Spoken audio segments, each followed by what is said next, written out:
ಈ ತರ ಒಂದು ಮೃದುವಾಗಿರೋ ಇಡ್ಲಿನ ಟ್ರೈ ಮಾಡೋದಕ್ಕೆ ಯಲಹಂಕವರೆಗೂ ಬರೋದಕ್ಕೆ ಬೇಜಾರೇ ಇಲ್ಲ. ಇವ್ರ ಹತ್ರ ಸಿಗೋ ಗೀ ಪುಡಿ ತಟ್ಟೆ ಇಡ್ಲಿ ಅಂತೂ ಅಲ್ಟಿಮೇಟ್ ಆಗಿರುತ್ತೆ. 45 ರೂಪಾಯಿಗೆ 3 ಇಡ್ಲಿ ಇಟ್ಟು ಅದ್ರ ಮೇಲೆ ಪುಡಿ ಹಾಕ್ಬಿಟ್ಟು ಕೊಡ್ತಾರೆ.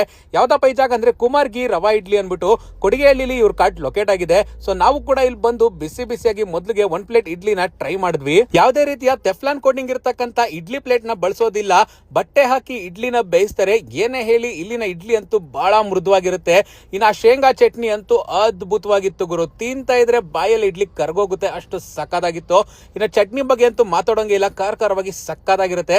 ಆಮೇಲೆ ನಾವು ಕೂಡ ಒಂದು ಗೀ ಪುಡಿ ತಟ್ಟೆ ಇಡ್ಲಿನ ತಗೊಂಡ್ವಿ. ಮೃದುವಾಗಿರೋ ಆ ಇಡ್ಲಿ ಮೇಲೆ ಶೇಂಗಾ ಪುಡಿ ಹಾಕಿ ತುಪ್ಪ ಹಾಕ್ಬಿಟ್ಟು ಚಟ್ನಿ ಜೊತೆ ಸರ್ವ್ ಮಾಡ್ತಾರೆ. ತಿನ್ನೋದಕ್ಕೆ ಟೇಸ್ಟ್ ವೈಸ್ ಹೇಗಿತ್ತು ಅಂತ ಕೇಳಿದ್ರೆ ಬಹಳ ಅದ್ಭುತವಾಗಿತ್ತು. ಅನಂತಪುರದಿಂದ ಬಂದು ಇಲ್ಲಿ ಸಕ್ಸಸ್ಫುಲ್ ಆಗಿ ಕಾರ್ಟ್ ನ ನಡ್ಸ್ಕೊಂಡು ಹೋಗ್ತಾ ಇದ್ದಾರೆ. ತಿಂದವನೇ ಬಲ್ಲ ಇಲ್ಲಿನ ರುಚಿಯನ್ನ. ಯಲಹಂಕ ಅಥವಾ ಕೊಡಿಗೆಹಳ್ಳಿ ಸುತ್ತಮುತ್ತಲಲ್ಲಿದ್ರೆ ಜಾಗ ನೆನ್ಪಿದ್ಯಲ್ಲ, ಕುಮಾರ್ ಗೀ ರವಾ ಇಡ್ಲಿ ಮಿಸ್ ಮಾಡದೆ ವಿಸಿಟ್ ಮಾಡಿ.